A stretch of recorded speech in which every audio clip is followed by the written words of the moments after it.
बिस्मिल्लाहिर्रहमानिर्रहीम। Sain Syed Sardar Shah Sahab, minister education and culture, Sikandar Rahupoto Sahab, member कौमी assembly, असांजी ॾाढी मुंहिंजी कॉलीग रहियल महताब राष्ट्री साहिबा,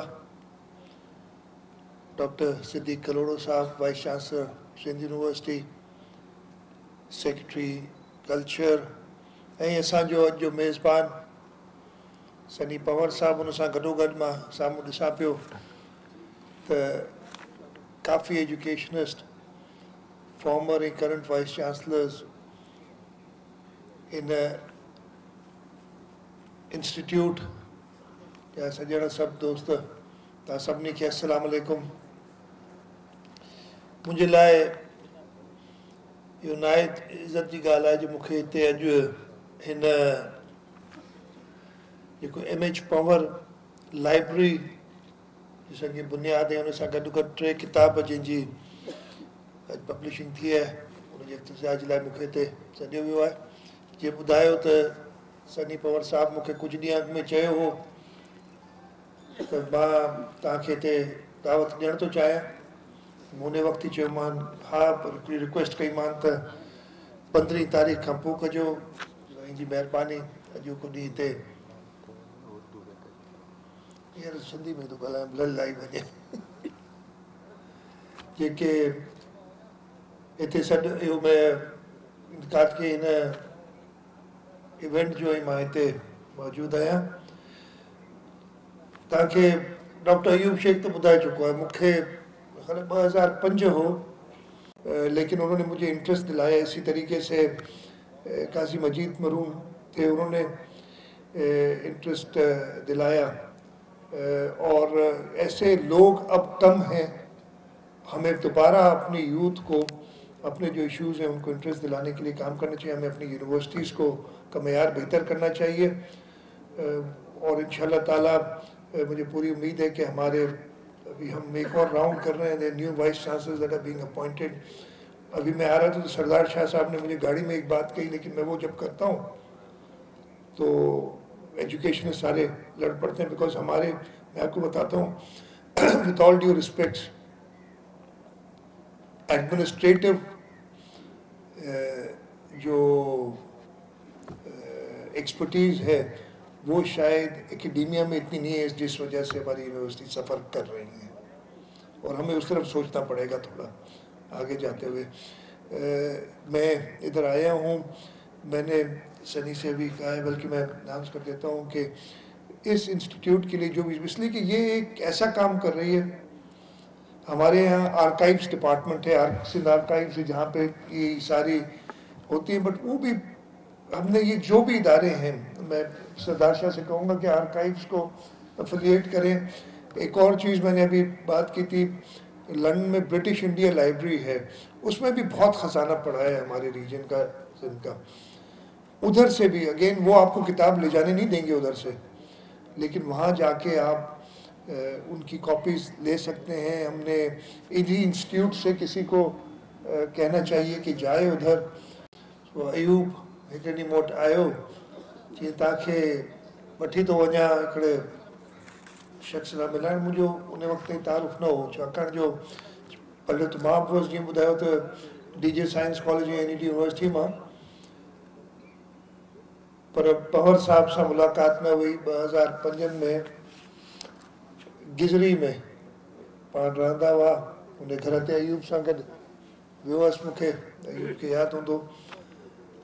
ऐं उन खां पोइ मुंहिंजी जल्दी उन खां पोइ उन्हनि जी गुज़ारे विया पवर साहब 2 सालनि खां पोइ, पर काफ़ी 3-4 दफ़ा मुलाक़ात थी, ऐं उन्हनि जा किताब बि कुझु चोरायमि उन वक़्त में, मूंखे ॾिनई, या किताबनि जो शौक़ु हूंदो, चोरायमि कोन, मूंखे ॾिनई, पर मोटाए कोन ॾिना, मां उहे अञा मूं वटि पिया आहिनि, तव्हांखे ॾींदुसि।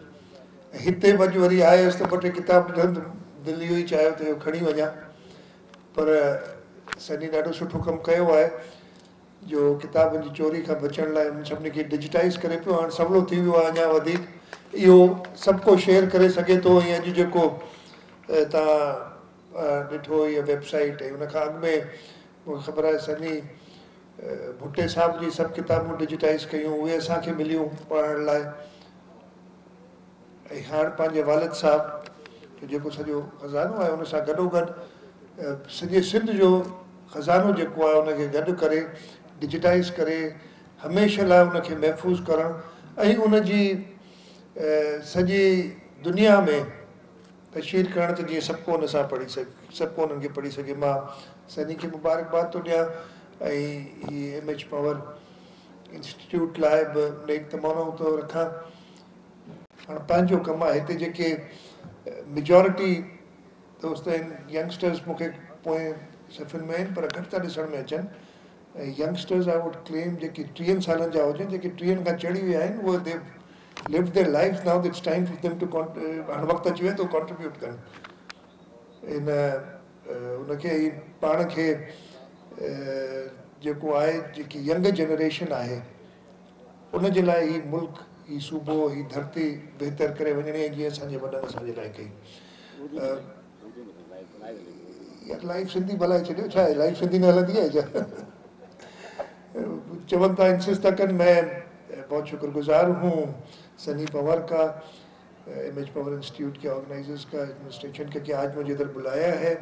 और एक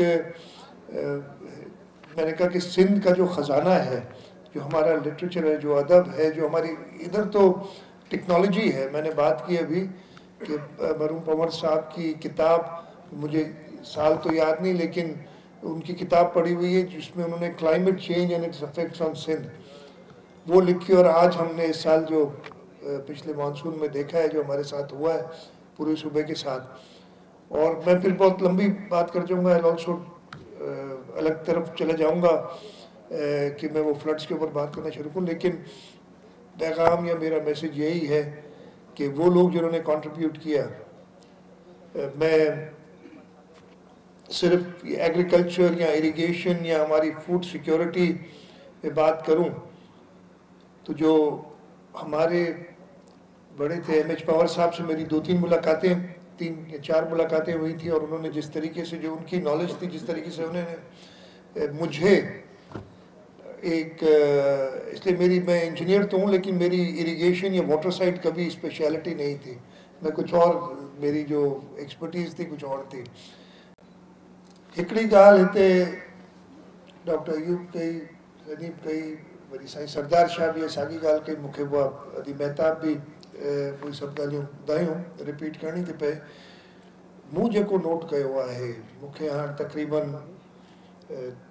6 साल त थी विया आहिनि, 6 सालनि खां मथे चीफ मिनिस्टर सिंध रहियो। उन खां अॻु में मां 2008 खां हुकूमत में आहियां। घणा साल थी विया, तक़रीबन 15 साल थी विया आहिनि गवर्नमेंट में रहंदे। जेको सभिनी खां वधीक प्रॉब्लम, पैसे जो को प्रॉब्लम आहे, रिसोर्सिस माण्हू अरेंज करे थो वठे, फाइनेंशियल रिसोर्सिस। असांखे जेको मसइलो थो थिए हर जाइ ते, उहा आहे ह्यूमन रिसोर्स। ऐं उन में सभु मोहतरम मुंहिंजे वाइस चांसलर्स वेठा आहिनि साम्हूं काफ़ी सारा, छो असांजी एजुकेशन इंस्टीट्यूशन्स जो अनफॉर्चुनेटली फंदी साहब मूंसां गॾु कमु कयो आहे, उहे सभु वेठा आहिनि, उहे ॾिसंदा। ऐं इरिगेशन में ई ॾिसंदा, तो नो ऑफेंस टू ज़रीफ़ ऐं मंसूर जेके आउं ॾिसां पियो त पोयां वेठा आहिनि। पर जीअं तव्हां अॻिते वधंदा पिया वञो, असांजी ह्यूमन रिसोर्स डिटेरिएट थींदी वञे। असांखे माण्हू कोन था मिलनि। एज़ चीफ मिनिस्टर आउं कुझु न करे सघंदुसि जेसि ताईं मूं वटि हिकिड़ो सुठो ख़ज़ानो न हूंदो डूअर्स जो, माण्हुनि जो जेको कमु करे सघनि। इन में मुंहिंजी एजुकेशन इंस्टीट्यूशन्स में प्राइमरी खां वठी यूनिवर्सिटी लेवल ताईं हिकिड़ो तमामु वॾो ख़ाल पइजी वियो आहे। असां छो MH पवर हाणे पैदा कोन था करे सघूं? एॾी रिसोर्सिस जे बावजूदि छो न अहिड़ा माण्हू हिते ऐं अंदरि किताब पे ॾिठमि, उहो चुराइण लाइ कोशिशि कयमि, पर मूंखे सनी चयो त न तव्हांखे डिजिटाइज़ करे मोकिले ॾींदुसि जल्दी। लिखियो अलाए कॾहिं हुननि चयो पब्लिश कोन्हे थियल, climate change and its effects on Sindh, जो एक्सपर्ट्स हैं। और इस उधर से वही डिजिटाइज करा के लोगों के लिए हम अपनी हिस्ट्री, अपना कल्चर, अपनी एक्सपर्टीज़ जो हमारी, अभी अयूब शेख ने बताया कि जब पंवर साहब यहाँ से गए तो उन्होंने कहा कि भाई नई चीज़ कोई मुझे बताओ। उन्होंने नई चीज़ बताई कि जी मैकेनाइज्ड फार्मिंग करनी है। फिर जाके उनका जो फार्म है इधर और जो नई वैरायटीज़ उन्होंने दी हैं वो सबके सब ने उससे लोग जो मुस्तफ़ीद होना चाह रहे हैं वो हो रहे हैं। तो मैं एक बार फिर शुक्रिया अदा करता हूँ सनी पंवर का, ऑर्गेनाइजर्स का, कि आज मुझे इधर बुलाया। और इंशाअल्लाह ताला जो भी सपोर्ट चाहिए होगी इस इंस्टीट्यूट को, चाहे वो फाइनेंशियल सपोर्ट हो, मुझे आप अगर बता देंगे, मैं सरदार शाह से कहूँगा कि प्लीज़ कोऑर्डिनेट करके, और हुकूमत सिंध जिस तरीके से भी सपोर्ट कर सकती है इस इंस्टीट्यूट को, ताकि जो हमारी ख़जाना मौजूद है इल्म का हमारे पास, वो ख़जाना डिजिटाइज होके और हर शख्स के पास पहुँचे। और अब ये इतना महंगा काम भी नहीं है, बड़ी सस्ते में आप ये इल्म दूसरों को पहुंचा सकते हैं। आप सबका बहुत बहुत शुक्रिया। पाकिस्तान जिंदाबाद। हींअर 2023 में इहा ॻाल्हि पैदा कयूं, वो किताब में ख़ाली 60-70 जी ॾहाई में ज़रूरु लिखियलु हूंदो या हुन खां थोरो पोइ हूंदो। छो हींअर असां फॉरवर्ड थिंकर्स कोन था कयूं पैदा? इन करे असांजी एजुकेशन इंस्टीट्यूशन्स जो में मयार तमामु घटि थी वियो आहे। थोरो शिकायत कंदुसि वाइस चांसलर सां, असांजे जेके एकेडमिक्स आहिनि उन्हनि सां,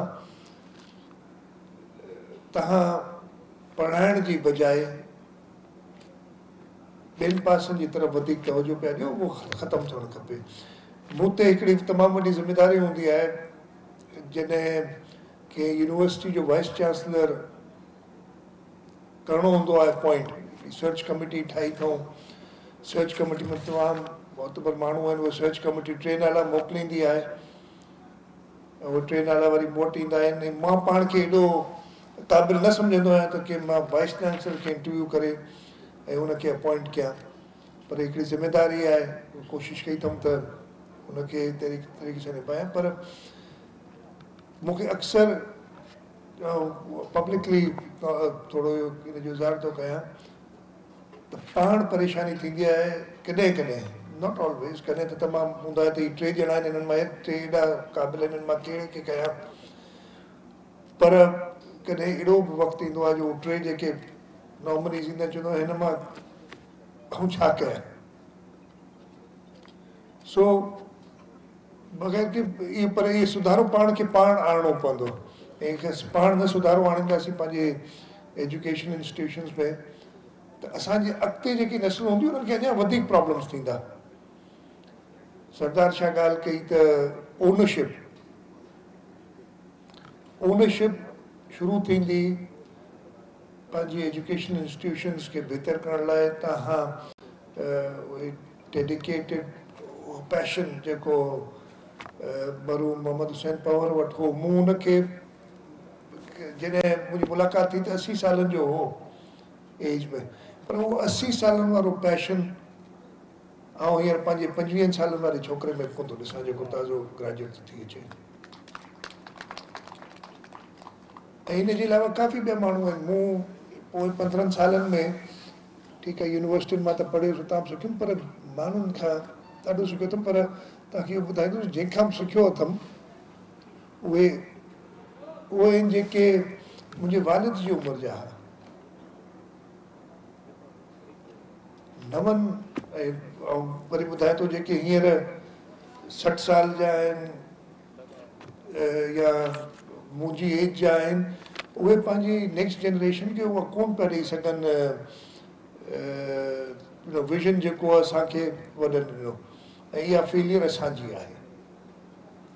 इहे कमु कोन हलंदो। असां किताबूं त घणियूं लिखूं, again no offence meant here, असां